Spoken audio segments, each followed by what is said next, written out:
నా పేరు లక్ష్మీదేవి. మేము ఉండేది ఇక్కడే వనపర్తిలోనే ఉంటాం.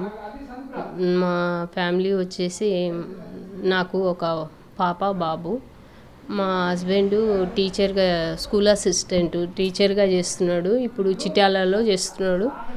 నేను హౌస్ వైఫ్.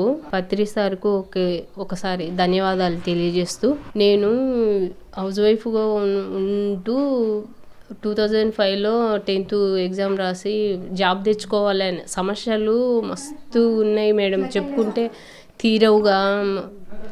కానీ ఎటు తిరిగి జాబ్ సంపాదించుకోవాలి అని చదివిన. 2005లో చదువు స్టార్ట్ చేసి 5లో 10th, 6, 7 ఇంటర్, 8, 9, 10 డిగ్రీ, 13, 14లో బీఈడీ అయిపోయింది. డిఎస్సి రాయడానికి టెట్లో క్వాలిఫై కాలేదు. పోనీ ఆరోగ్యము మెయిన్ దీని మీద పడ్డందుకు ఆరోగ్యం మంచిగా ఉంది అన్నట్లుగా నాకు ఒకటి పైత్యం లేస్తుండే మేడం. చలికి ఎక్కువ చలికి ఉన్న ఈ వర్షంలో నానిన శరీరం అనేది చల్లగా అయిపోతే ఇది దద్దులు వచ్చేస్తుండే మొత్తానికి. హాస్పిటల్కి పోయినాకనే తగ్గిపోతుండే. ఇక అలాంటిది ఈ మేడం వాళ్ళు ఇక్కడ రాధాకృష్ణమూర్తి సారు, ఆ మేడం ఇద్దరు కలిసి వాకింగ్కు వెళ్ళే ముందు ఒక 1/2 అవర్ అట్లా వాకింగ్లో కలిసి మాట్లాడుతుంటే, ధ్యానం చేస్తే బాగుంటుంది లక్ష్మి రా అని చెప్తూనే, ఏదో ఇక చెప్తుంది మేడం అట్లా అని ఇంట్రెస్ట్ పెట్టలే కొన్ని రోజులు. లాస్ట్ చూద్దాం అన్నట్లు వినాయక చవితి ఉత్సవాలప్పుడు మేడం దగ్గర ఇంకా పరిచయం బాగా అయింది.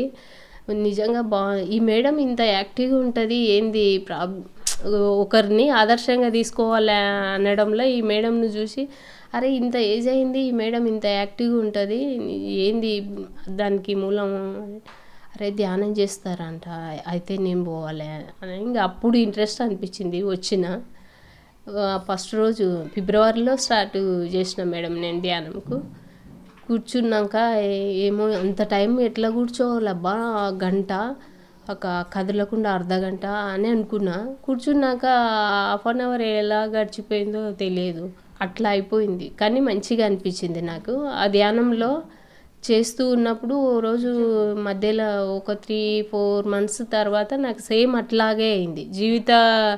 అది ఏమంటారు, ఎప్పటి నుంచో ఉన్నది మేడం నాకు ఆ పైత్యం అనేది. అట్లే ఉంటే ఓ రోజు అబ్బాయి ఏం చేయాలని ఆ నైటు 12:30, 1:30 అయింటుంది. అట్లే నిద్ర రాకుండా ఇదవుతుంటే లేచి కూర్చొని ధ్యానం చేసిన. ఎప్పుడైనా ట్యాబ్లెట్ వేసుకుంటుంటే ఆ రోజు మటుకు ధ్యానం చేస్తే అసలు నాకే తెలియకుండా తగ్గిపోయింది. అలాగే పడుకున్నా, తగ్గిపోయింది. మంచిగా అనిపించింది. అబ్బా ధ్యానంలో ఇంత ఉందా అని. ఏదే కానీ ధ్యానం అనేది అఖండ అమృత భాండం.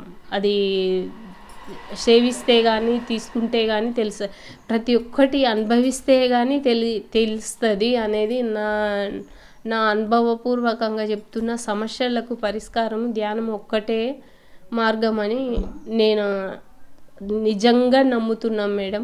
ఇంకా చేయాలి, ఇంకా ఏదో ఉంది అన్నట్లు అన్వేషణ మాత్రమే, ఏదో సంపాదన కాదు. మెయిన్ ధ్యానం అనేది అఖండ అమృత భాండం.